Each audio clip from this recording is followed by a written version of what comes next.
Hey there, your old friend Brian King here again. I hope you've had a chance to check out my new Facebook group, which is ADHD Parent and Professional Mastermind Group. It's going to be really awesome, the things we're going to be doing there. So make sure you check it out. But one thing I want to talk to you about right now is what I've been noticing, not only over the years with all the work I do with parents, but just recently. And I'm not sure why there's an increase in it. Maybe it's because I'm talking to more people. But there's this, hey Manuel, there's this real deep-seated issue that I see happening with parents of special needs kids, ADHD, Asperger's, dyslexia, you name it. And what this real biting issue is, hey there, Ann, this biting issue is this shame around their identity as a parent. Before I go further, anybody that is joining us, first, thank you so much for being here. Secondly, could you say hi? Give me a like, give me some hearts, let me know that you're here. Hey there, Ann. And this shame that a lot of these parents feel, it could come from many, many sources. It could come from this myth, this belief somehow that other parents have got it so much better, so much easier, that it comes naturally to other people.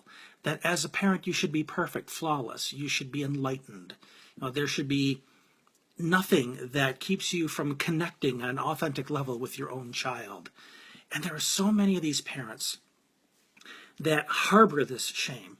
And just to be clear on what shame is that belief that you are defective, that you are to blame, that you are bad, you're broken somehow. And hey there, Fred. And I just had this conversation, I think, with a parent a couple days ago, where whenever this parent would talk about how her child behaved in public or how she was upset about the way she handled her child, you would see her recoil, and almost look around as though, I hope nobody hears me. I hope nobody hears that I'm a less than perfect parent. And I think that this is one of the main reasons why parents are reluctant to reach out, not only to their friends, but to professionals like myself, because they believe, hey there, Megan, they believe, unfortunately, that the world is going to see them the way they see themselves.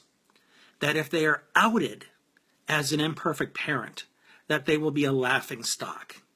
Now, I know that intellectually, that may seem ridiculous to us, because we know none of us is perfect, right? We all have a lot to learn, and the vast majority of us were raised by parents that are imperfect. But for whatever reason, many of us, for some reason, we develop this sense that we are going to be the ones that break the mold. We are going to be the ones that have it all figured out. We are going to have the perfect children, only to be gifted from the universe with a child with special needs. My kids have Asperger's and ADHD. And though they're doing fantastic now because of a lot of the strategies I put in place over the years, there were times when I didn't know whether they were going to sneak in my room and try and hurt me, whether they were going to hurt each other, whether they were going to run out the door and run into the pond or run in front of traffic because they didn't know how to look both ways. There was so much fear. But fortunately, I never succumbed to that thing that is best called parental shame, because for so much of my life, I've relied on the help of others. And so it was pretty common sense of me to reach out and say, what do I do? What am I missing? What else could I be doing here? But it seems that so many parents have missed that. They've missed that parents are a community. They aren't a lot of these disconnected little bubbles where people are secretly pointing fingers and judging each other. And yes, there are parents that do this. But I mean, overall, there are plenty of parents out there that would like to know that they're not alone. That they would like to know that somebody out there, a fellow parent, has got their back. And that's one of the reasons I started the Parent and Professional Mastermind. Because you'd have so many parents coming together and say, oh yeah, been there, done that. But here's one thing I find missing in a lot of those groups. It's just parents. And if a professional comes in there and says anything, holy cow, that person's jumped on. That happened to me recently and I got out of those groups. But to be able to have professionals come in there as well. Hey, Jeff. Hey, Jennifer. That can come in and say, nah, man, you're not alone. I see people like this all the time, and this is what I've learned. So you have that balance. So being a parent who is maybe surrounded by people that don't understand, that oversimplify the problem, because we know this never happens, right? Yeah, Megan, yeah, you found me in one of those groups, but unfortunately I had to, hightail it out of there. It got a little too toxic for me. But one of the reasons I think we developed this shame, beyond these expectations of being a perfect parent, is we're surrounded by people that simply don't get it. And it starts with family members who try and minimize the problem. Oh, you just need to discipline them more. You're just too soft. And in my personal opinion, in my experience, the people that minimize the problems do it for their own self-protection. Because people don't like to feel helpless when they feel obligated to help you. With my siblings and my parents, they're used to being the rescuers and helping each other out, so they don't like to find themselves in a position where they feel incapable of helping you. So one of the ways they get over that is they decide, well, it must be you. You must be the problem. Because if you're the problem, then you must provide the solution, and that lets me off the hook. So they'll try and minimize it, and they'll say, well, as I mentioned a bit ago, well, you're just too easy on the kid. Or, maybe you should just get the kid on pills and let him behave himself. You messed it up. You screwed up. I don't have to do anything here. But then that just leaves you feeling more and more like maybe you're dumb. Maybe you're missing the fact that this really should be a simple solution, and you're just missing what it is. So that little toxic dynamic there can reinforce a sense of shame too. It can also reinforce that sense of being alone.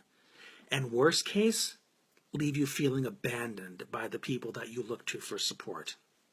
So here you are now, disconnected from family, maybe even from friends, who are sick and tired of you talking about your kid that's having difficulties because they're blaming you. That's why they're sick and tired of hearing of it. They're also sick and tired of hearing of it because it reminds them that they can't do anything to help you. So what do? You have this parental shame. You feel that you're broken, you've screwed up, you're doing everything wrong. And not only is your child suffering, but you're suffering. What do? Well, I've been thinking about this a little bit, and I thought, what if shame was an acronym? What if it actually stood for some recipes, or for a formula that could give you some guidelines in terms of the different things that you want to identify that could help you begin to unravel this shame? Now, keep in mind, this is just however many letters there are in the word 5. Just 5 things to point you in the right direction. We know that parenting is like an onion. There are many, many layers. So this is just the tip of the iceberg. But some of the recommendations that I can make for you in terms of how to begin unraveling this vast onion of shame, let's start by just spelling the word out. The first one is S. Stop. Stop beating yourself up. Stop thinking you're broken. Stop thinking you're a screw-up. Now, you might be saying, easier said than done, Bri. I've been riding this horse for a couple years now. Yeah, it is easy to say, but you've got to say it. You've got to acknowledge it and identify it before you can begin working with it. So we need to start by verbalizing our intentions. So the first step is to stop. Stop beating yourself up, okay? The H, hope. There needs to be that hope that things can get better. Because if one thing life has shown us, things work out. Somehow they work out. If we keep looking for opportunities for things to be better than they are, and we take those opportunities when they show up, it's amazing how things can turn around. So that's the H. A, ask. Ask for help. If you can't find it in the people around you, your neighbors, your best friend, your family, then expand your circle. There is nothing that obligates you to live in a bubble. We now have the internet. We have Facebook. We have Facebook groups. We have parent support groups. If you go in there asking for help and the help is not there, guess what you do? You move on and you keep asking. Because life has proven to me, and I'm sure it's proven to you, that the answers are out there if you're persistent enough, if you're patient enough. So keep asking. M, meditate. One thing that really kicks our butts as not only human beings, but parents, is our reactivity. Our tendency to just react to whatever is thrown at us, whether it's our kids' behavior, whether it's something we see on the news or an article we read, and we just have these flight of emotions. We're pissed off, we're afraid, we're anxious. Meditation teaches you to be an observer, to observe these desires to respond, these impulses, and it teaches you to say, that's interesting. But you know what? I'm not going to ride that horse today. I've been meditating for over 20 years, and I've got to tell you, it's the best tool I've found to allow myself to remain calm, centered, and nothing can match it. And I've been doing this for decades. And it's one of the reasons why I emphasize meditation and mindfulness in my coaching with the parents I work with. Because getting on the other side of this reactivity to the point where you can choose your response instead of simply having the response is really, really critical. Because guess what reinforces shame? A lot of those automatic thoughts that we have that, see, I told you you're a loser. See, I told you you were screwing up again. Wouldn't you like to be on the other side of thoughts like that? Where it can just pop up and you can say, yeah, there's that little shit poking his butt into my mind again. But you know what? I'm not listening to that anymore. Because I'm aware that this is something my brain does. This is shame talking. This is not reality. This is not who I am. And finally, E, educate. Remember that you are always a student. You were not given some universal download into your brain the moment of conception. You were not gifted with the handbook for raising special needs children simply because your child was brought into this world. We're all learning. I'm learning. One of the reasons I'm able to come to you with, fortunately, what have turned out to be some helpful ideas is because I'm a sponge. I'm always questioning what I know.